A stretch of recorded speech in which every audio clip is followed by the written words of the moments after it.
እንለዋለን። ተመለሱና በርስኪ ተመለሱና በሕይወት ኑሩ። ትንቢተ ሕዝቅኤል ምዕራፍ 12 ምዕራፍ 18 ከቁጥር 32 ላይ ያለው የእግዚአብሔር ቃል ነው። ይህንን ቃል የሰጠን ጌታችን አምላካችን መድኃኒታችን ልዑል እግዚአብሔር እኔና እናንተን ከጥፋት ዓለም እንድንወጣና እንድንመለስ፣ ነገር ግን ይህ ቃል የተነገራቸው በወቅቱ ለነበሩት ለእስራኤላውያን ነው። ክርስቲያኖች በዛን ዘመን የነበሩ እስራኤላውያን ከእግዚአብሔር እቅፍ የወጡ እግዚአብሔርን ቃል የማይሰሙ በእግዚአብሔር እቅፍ የማይኖሩ ለእግዚአብሔር ክብር የሌላቸው የእግዚአብሔርን ሕግ የማይጠብቁ እጅግ አመፀኞች ነበሩ ይለናል። እግዚአብሔር ከሁላችን ጋር ይሁን።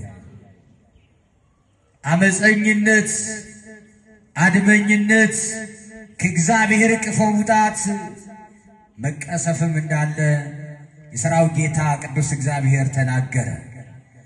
እናንተ እስራኤላውያን ጉበኛ የሆናችሁ፣ ቀማኛ የሆናችሁ፣ አመንዝራ የሆናችሁ ተመለሱ አላቸው። በተራበው ሕዝብ ላይ የሚስቁ፣ ጉቦ ሰጥተው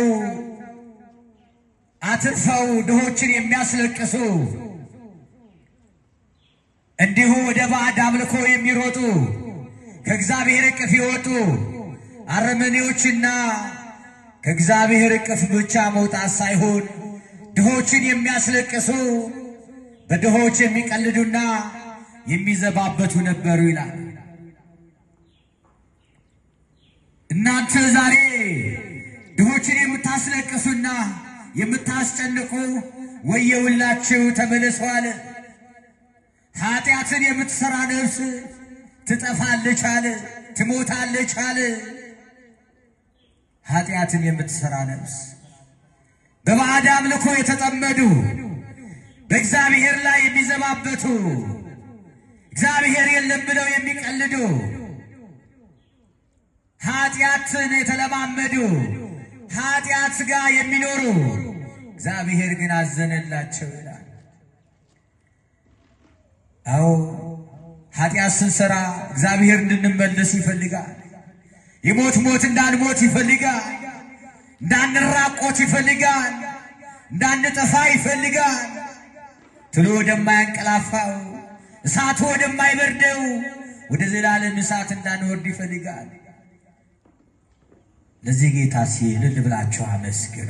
ቸሩ መድኃኔዓለም የተመሰገነ ይሁን። አዎ ተመለሱ አለ። ተመለሱና በሕይወት ኑሩ። እናንተ እስራኤላውያን ከሐሜት ውጡ፣ ከትዕቢት ውጡ፣ ከምቀኝነት ውጡ፣ ከተንኮል ከአድመኝነት ውጡ።